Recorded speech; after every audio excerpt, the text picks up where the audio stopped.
Salut à toutes et à tous, je reviens pour le numéro 5 de Comics et vous, et on va parler de nombreuses choses aujourd'hui. Alors on va revenir effectivement sur le Free Comic Book Day qui a eu lieu ce week-end, mais il y aura aussi au sommaire un gros dossier sur le crossover de l'année, comme je vous avais dit dans la dernière vidéo, c'est The War of the Realms, qui est vraiment le crossover Marvel en ce moment. Donc on va détailler tout ça et savoir s'il faut le lire ou pas. Je vais revenir aussi sur le nouveau Deceased, le nouveau événement chez DC, et on parlera de quelques sorties, et du coup on va commencer tout de suite par les quelques news. Alors, dans les news, on va revenir sur le Free Comic Book Day qui a eu lieu ce week-end. Alors, ça a été plutôt de la folie. Je ne sais pas si vous avez été dans les boutiques. Moi, j'étais sur Paris, effectivement, donc j'ai vu ce qui se passait durant ce Free Comic Book Day. Donc, c'était un peu la folie dans toutes les boutiques. Ça a eu un franc succès, donc j'espère que ça va faire aimer les comics aux gens. Et il y avait du très bon dans les comics. Il y avait par exemple du Avengers, du Black Hammer. Il y avait beaucoup de choses qui étaet intéressantes. Notamment le premier Batman Damned en français avec quelques pages. Donc voilà, si vous n'avez pas encore eu l'occasion de les avoir, essayez de vous les procurer dans certaines librairies qui en ont encore, donc profitez-en. Et il y a eu aussi, quand je parle du Batman Damned, je pense forcément à Liber Mero. Liber Mero était ce week-end chez Album, j'ai eu le privilège de le rencontrer, donc c'était un super moment. Et il a annoncé qu'il participait à la Comic Con sur le stand Urban. Donc là aussi, si vous voulez voir ou revoir, si vous avez la chance de le voir dimanche, Liber Mero, ça sera à la Comic Con en octobre prochain. Au niveau cinéma, il y a des nouvelles images qui sont apparues de Spider-Man Far From Home, qui va sortir prochainement. Donc ça va être là aussi un très bon film Marvel, je pense, dans la suite de Avengers Endgame. Avengers Endgame, si vous voulez le revoir, j'ai fait la critique il y a très peu de temps, donc allez la voir si vous ne l'avez pas encore vue. Et de nouvelles infos sur le film Batman qui va être apparemment repoussé une énième fois. Donc d'ici là encore à quelques soucis sur la programmation de ces films, c'est pas nouveau. Et enfin, je voulais finir sur les sorties du moment, et notamment le Magic Order. Alors Magic Order, je vous en avais déjà parlé, ça c'est la version noir et blanc et en français. J'ai craqué pour la reprendre, pour le relire en français, moi qui l'avais lu en VO. Franchement, c'est encore plus magnifique peut-être en noir et blanc, donc je vous conseille vraiment d'aller l'acheter. Il y a aussi la version en couleur si vous êtes plus couleur, mais lisez Magic Order, et pour aller voir la critique, je vais vous mettre le lien dans les commentaires pour aller voir la critique que j'ai faite sur Magic Order. Voilà, et maintenant on va passer tout de suite à The War of the Realms.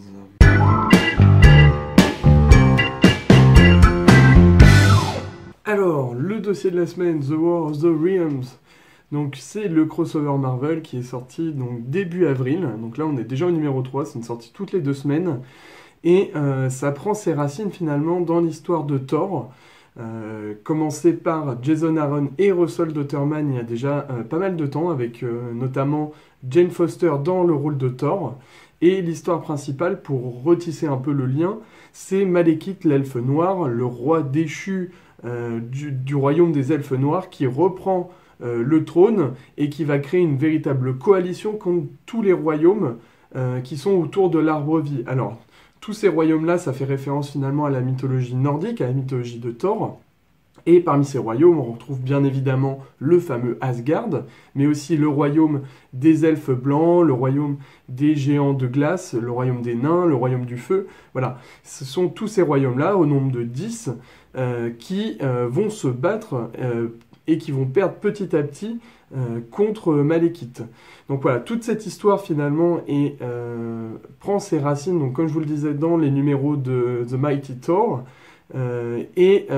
finalement, pour repartir du bon pied, si vous n'avez pas lu forcément ce superbe run de Jason Aaron et Russell Dauterman, je vous conseille de lire ce très bon prélude qui rappelle finalement tous les moments clés, un peu comme une histoire, comme un livre d'histoire qu'on va avoir sur l'histoire de Malekith, sur l'histoire de Thor, sur les événements majeurs qui vont conduire à cette guerre, comme un peu finalement les événements que l'on peut attendre avant une grande guerre mondiale. Bah, c'est exactement ça.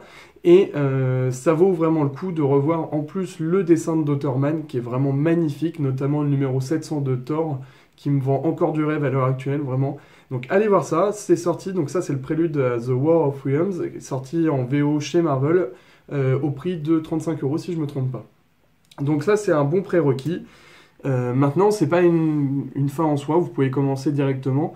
Il faut juste savoir que du coup, Malekith, l'elfe noir suprême, le grand méchant dans cette histoire, arrive à créer une coalition telle et à faire tomber tous les royaumes l'un après l'autre, de telle sorte à ce que les seuls royaumes, le seul et irrésistible gaulois qui persiste encore face à l'envahisseur, bah, c'est Midgard, ou la Terre pour les moins asgardiens d'entre nous.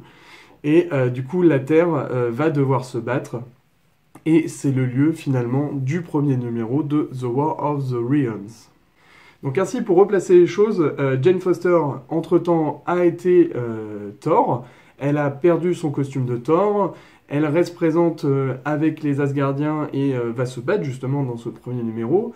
Odinson, qui n'était plus apte et plus digne de porter Mjolnir, va revenir avec un nouveau marteau. Mjolnir est perdu. Enfin, il y a beaucoup de choses qui se sont passées depuis maintenant quelques années sur Thor, écrit là encore par Aaron et dessiné par le très bon Russell Dotterman. Moi je pense que c'est la clé de ce crossover, c'est Russell Dotterman, et je suis très content d'ailleurs de le voir sur un événement majeur, même si Thor il s'était très bien débrouillé. Donc en fait l'histoire est simple, comme je vous l'ai dit, Malekith arrive sur Terre pour en découdre, donc il va se confronter forcément aux héros présents, mais aussi aux héros d'Asgard qui restent. Et là, ça va créer forcément, vous l'imaginez bien, une guerre assez forte.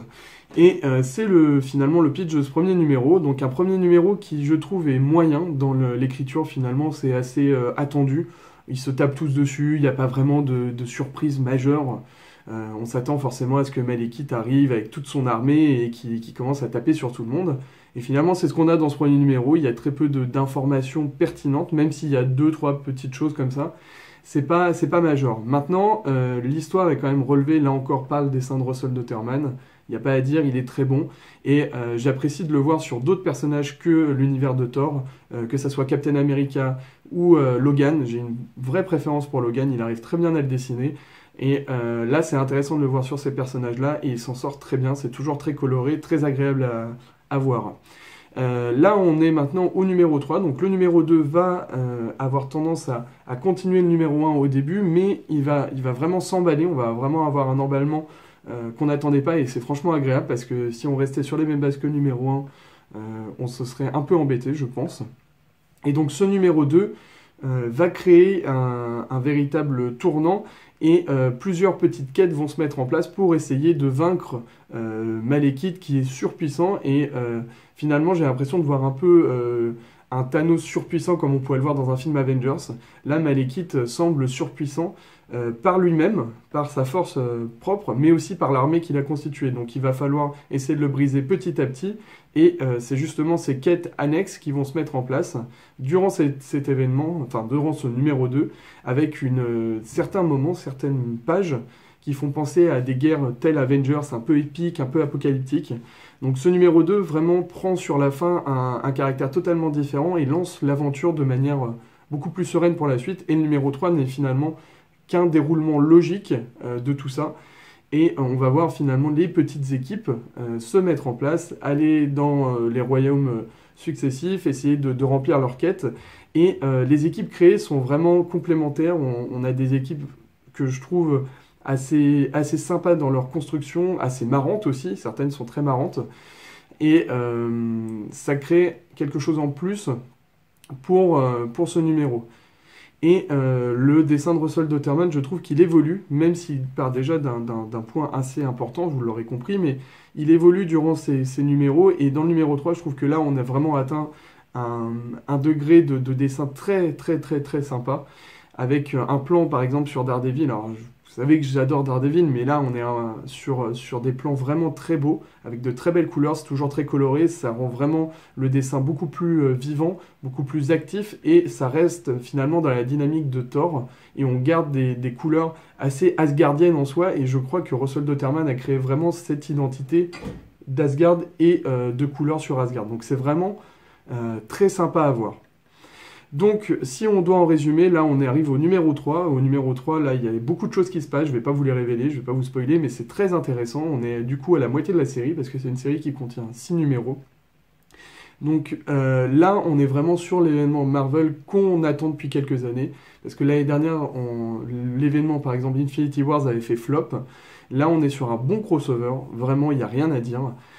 Il tient toutes ses promesses, même si c'est un peu long au début, ça se met vraiment en place au niveau du scénario et je pense que ça va être assez sympa, même si je regrette toujours l'effet effectivement des quêtes annexes où on va avoir un tie-in à acheter, un autre tie-in, c'est vraiment l'effet mercantile de chez Marvel que je n'aime pas forcément, mais ça fait partie du jeu. En revanche, si vous restez que sur le crossover original et sur les 6 numéros, je pense qu'il y a vraiment moyen de passer un bon moment. Donc je vous conseille d'y aller. Le dessin de Russell Dauterman est une vraie pépite. Allez-y, juste pour ça, ça vaut le coup. Et si vous voulez partager ce que vous avez ressenti sur ce numéro, mettez-le en commentaire, ça peut être vraiment sympa. Donc lancez-vous sur The War of the Realms. Et là, on est au numéro 3, il en reste plus que 3, donc ça va être vraiment cool.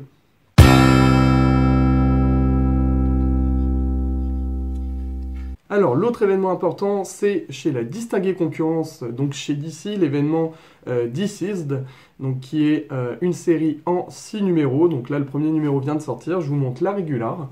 La régular dessinée par Greg Capullo, donc Greg Capullo qui est connu pour son dessin sur le Batman de DC Renaissance, avec le très bon Scott Snyder au scénario. Et donc ce numéro qui est écrit par Tom Taylor va présenter finalement un virus qui infecte les gens via les réseaux sociaux, internet, les écrans, les téléphones, et qui va les rendre un peu morts-vivants, haineux, comme des zombies. Et tout l'intérêt va être pour la Ligue de Justice de lutter contre ces personnes-là et les conséquences, notamment sur des personnes qui pourraient être proches de cette ligue, qui pourraient être infectées. Ce qui est intéressant dans ce numéro 1, c'est que finalement, comme tout numéro 1, on va aller vers le virus et vers comment ce virus s'est développé. Et l'origine de ce virus fait intervenir l'un des grands méchants de la Ligue de Justice. Et pour cela, je trouve que le déroulement était intéressant, même si l'utilisation d'un virus et de zombies est assez classique. En revanche, ce qui est intéressant, c'est qu'il y a une vraie ambiance un peu horrifique qui se crée.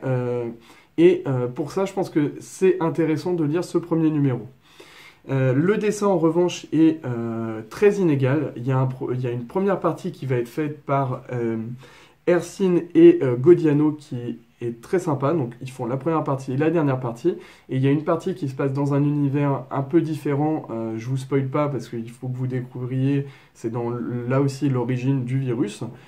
Qui est dessiné par Arène. Et là, vraiment, je trouve ça très moche, avec des détails qui sont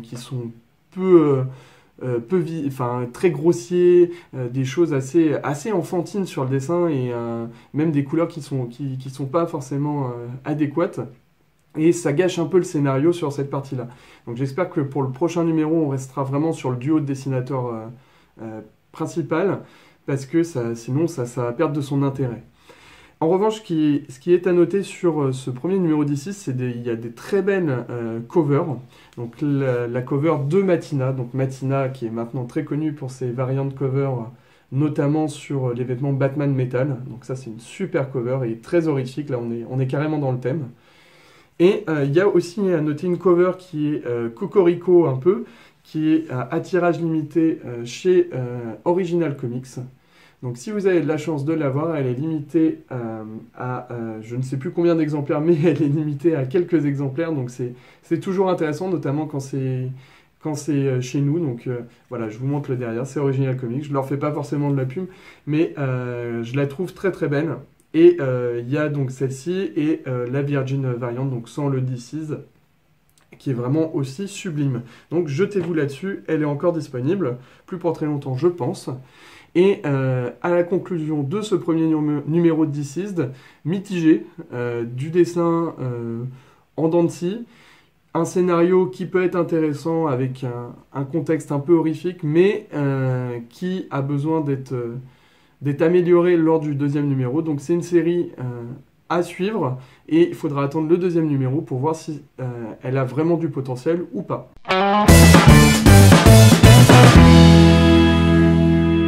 Alors dans les sorties VO, je vais être assez succinct, il n'y a que 3 choses que je vais vous présenter. Déjà chez DC, il y a le très bon TP de Pearl écrit par Bendis et dessiné par Michael Gaydos, qui est très bon, franchement je vous invite à le lire, j'ai lu tout en VO. Et là le TP donc du coup sort en VO, c'est très intéressant à aller lire, donc je vous encourage à le faire. Et il y a une suite en plus qui est lancée, là les numéros 8 et les 7 et 8 pardon, sont sortis. Donc allez-y, jetez-vous dessus. Et il y a aussi la sortie de Flash 70 qui nous est annoncée comme un bon numéro, donc on verra bien ce que ça donne. Chez Marvel, là j'ai qu'un numéro à vous dire parce que le reste ce sont des séries qui continuent. Il y a peut-être le Captain America 10 qui est intéressant à lire, écrit par Ta-Nehisi Coates et dessiné par Adam Kubert avec une très belle cover d'Alex Ross. Donc là aussi ça peut être vraiment cool à lire. Donc je vous laisse découvrir ça et on passe aux sorties VF. Dans la VF, il y a pas mal de choses. Alors il y a beaucoup de choses qui concernent Thanos. Effet Avengers Endgame oblige. Panini s'est calé là-dessus et ressort pas mal de Thanos parce qu'il y a vraiment une demande forte des fans et même des amateurs de comics qui attendent certaines rééditions depuis assez longtemps. Et il va sortir 3 Thanos déjà, rien que la semaine prochaine, avec Thanos un Imperative, donc qui est un récit assez récent, et d'autres avec des récits de Jim Starlin.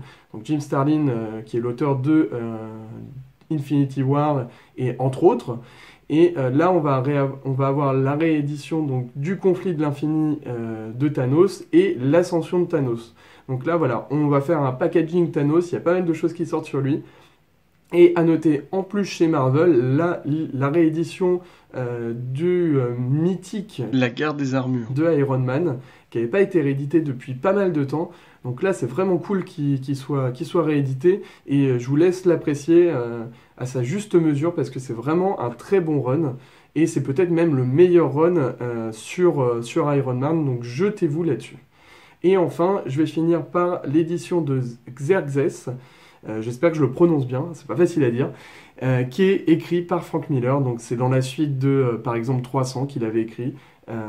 Voilà, les avis sont mitigés là-dessus, je ne l'ai pas lu, peut-être que je le lirai, que je vous ferai une critique là-dessus.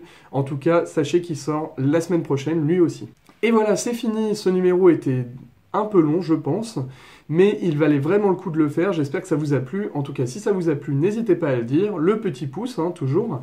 Et je reviens très vite, cette fois-ci avec peut-être un numéro spécial sur comment lire les Batman, quels sont les Batman à lire. Donc ça va être vraiment un numéro spécial, je suis en train de vous préparer ça, ça va arriver très prochainement.